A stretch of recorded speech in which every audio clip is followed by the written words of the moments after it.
How's it going, guys? It's September 28th, 2022.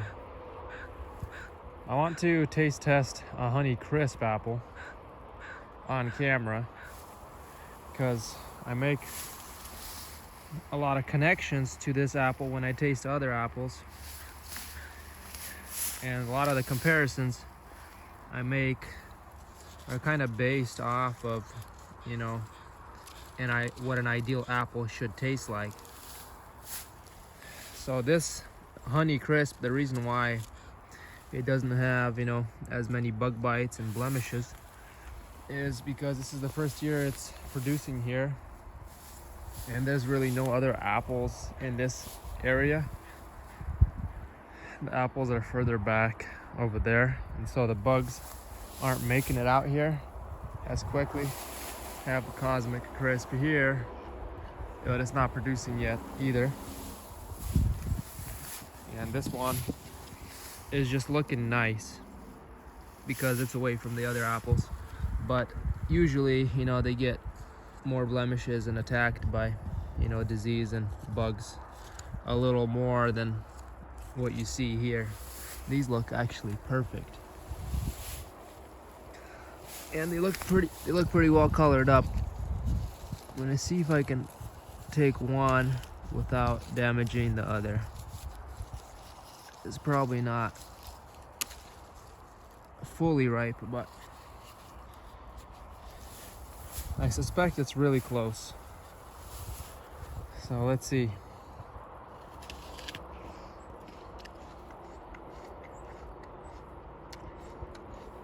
Oh yeah. It looks like it even has some water core.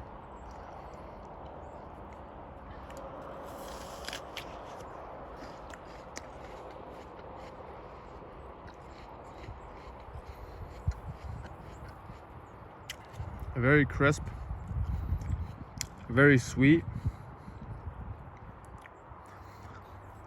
not a lot of acidity. That's why I like the Cosmic Crisp a little more. I'll take a video of the Cosmic Crisp right after this to kind of compare. It's not ripe yet though. The Cosmic Crisp I think is a later apple than the Honey Crisp.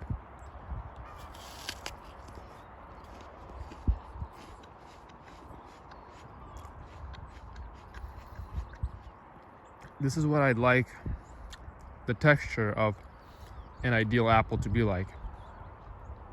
It's crispy, it's sweet, it's very snappy. Some apples, I'll allow them to be softer because of the flavors that they have. Otherwise, I probably wouldn't have liked them if they didn't have the outstanding flavors. But Honey Crisp is just good all around. The only downside is it's difficult to grow.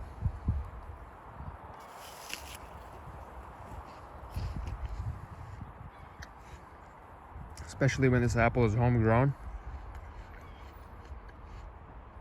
It's like, top of the list on flavor and texture. Especially for the people that don't like sour apples, because this doesn't have a lot of acidity. It's just, a regular old Honey Crisp flavor.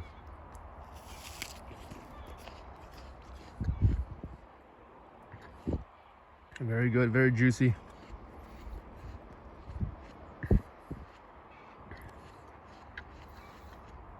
I got no other complaints other than difficulty in growing with this apple.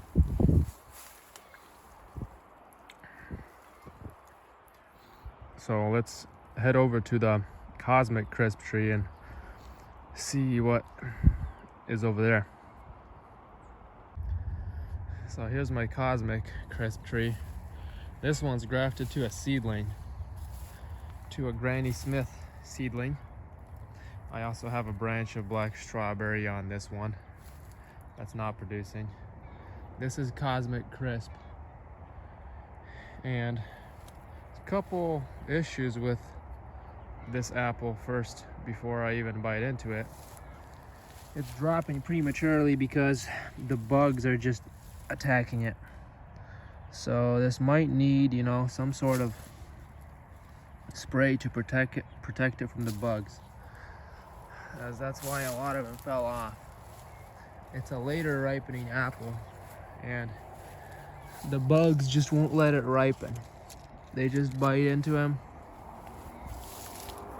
I don't know if I'll be able to taste, if I'll even be able to taste a fully ripe Cosmic this year. But I want to at least, you know, try to taste one before they disappear completely off the tree. I might be able to get one to ripen here. If it does hang, I'll come back and try to take a video of it. There's one more up here too. I don't know if it's good or not.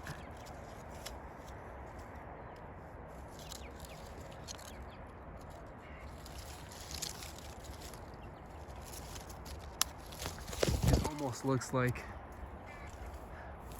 that one might hang too.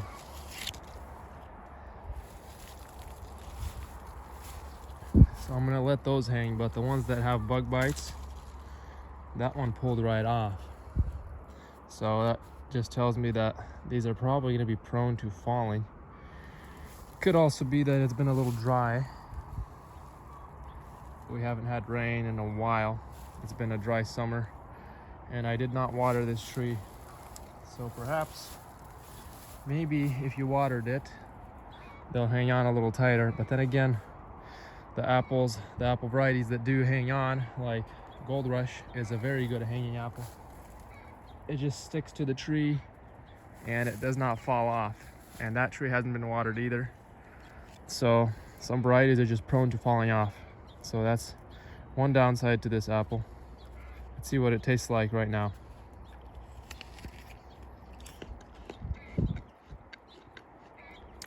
Well, it's sweet, but I don't think it's fully ripe yet.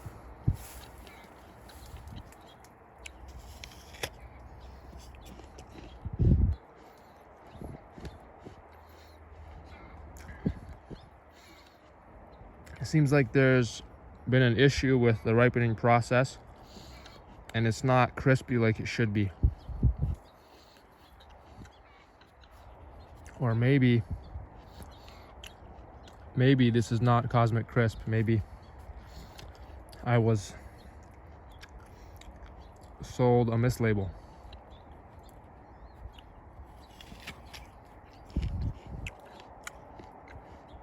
I don't know.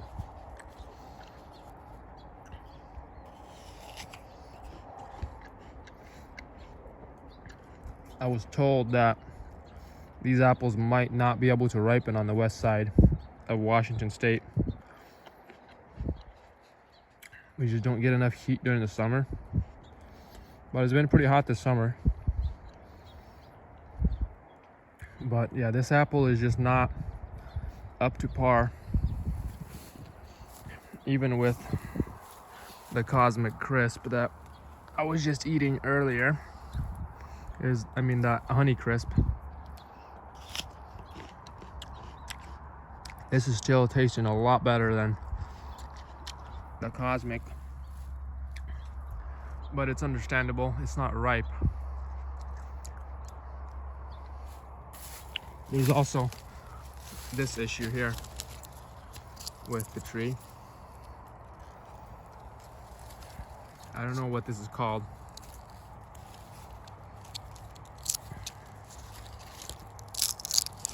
Somebody can tell me what this is, what's causing this.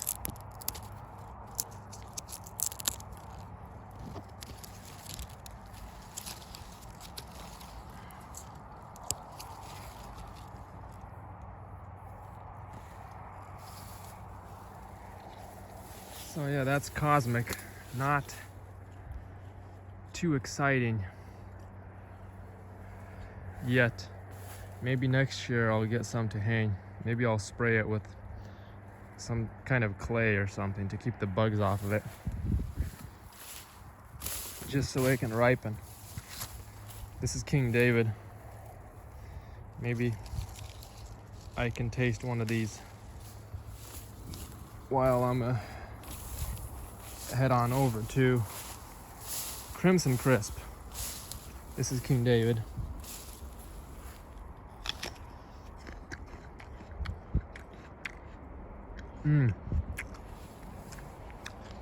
Rich flavor.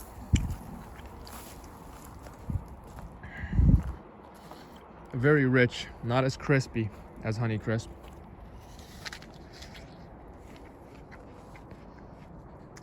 Very rich though.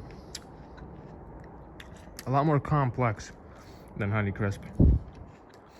Way more flavors.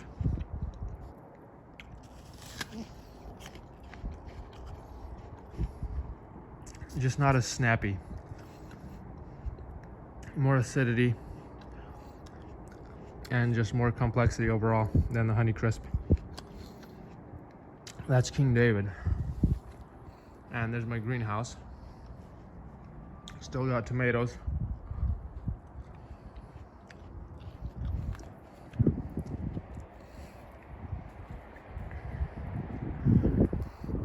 Here's my young grafts.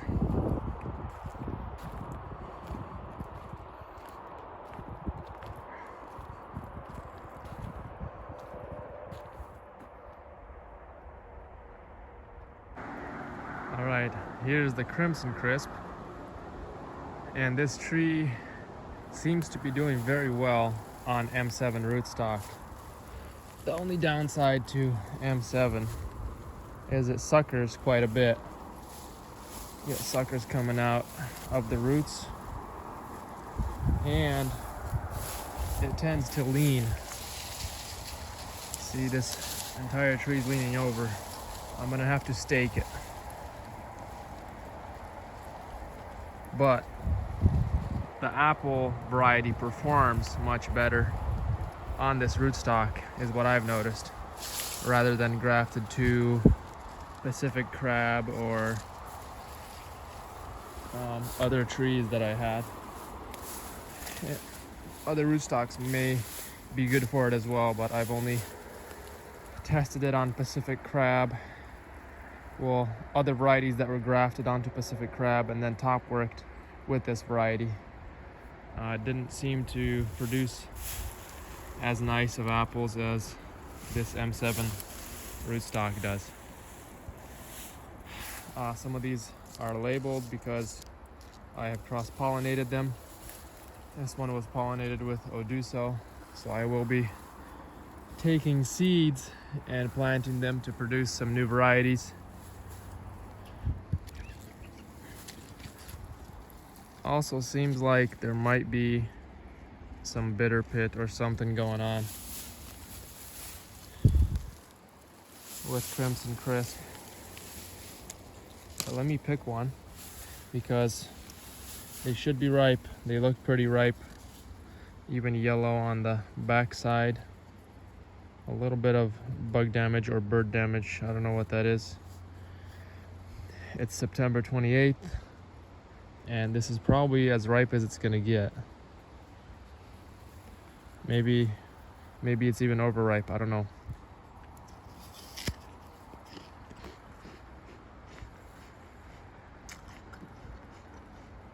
Very crispy, surprisingly. Also seems like this one has water core this year. I don't know why. Maybe because it was so dry. Didn't have that last year. Got some that were laying close to the ground and they haven't colored up as well as the ones that were in the sun. But the flavor of this is phenomenal.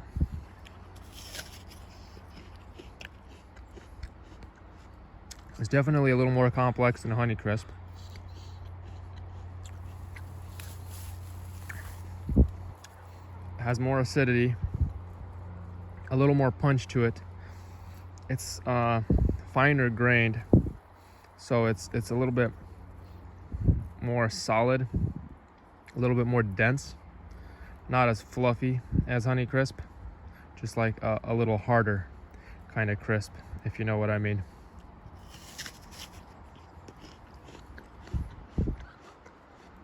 but still easy to bite into. And really good texture.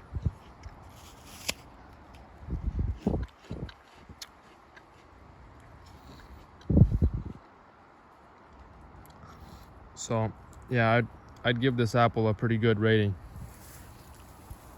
Now I'd say like a 9 out of 10, definitely, for Crimson Crisp. Definitely suggest people plant more of this.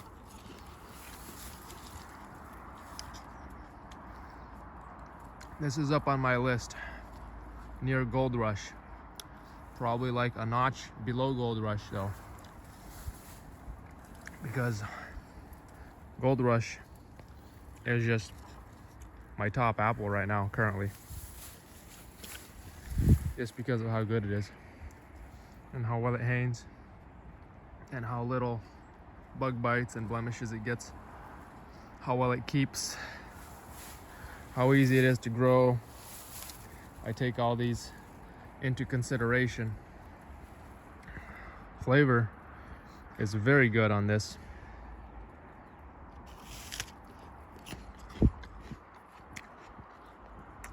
Very good. It's like a perfect balance of acidity and sugar for my preference. And it has a little bit of a Honeycrisp flavor. You can taste the honey. It just has a tad more punch to it than Honeycrisp.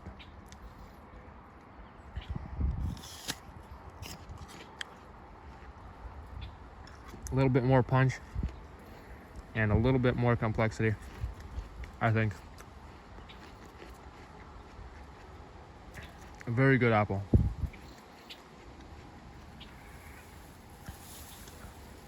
If you guys like my content, don't forget to like and subscribe to my videos. That motivates me to continue making videos and showing you more of the varieties that I grow. So if you like to see more and you enjoy what you see, don't forget to smash that like and smash the subscribe button. That really does help the YouTube algorithm and helps me produce more content. So thank you guys and have a nice day.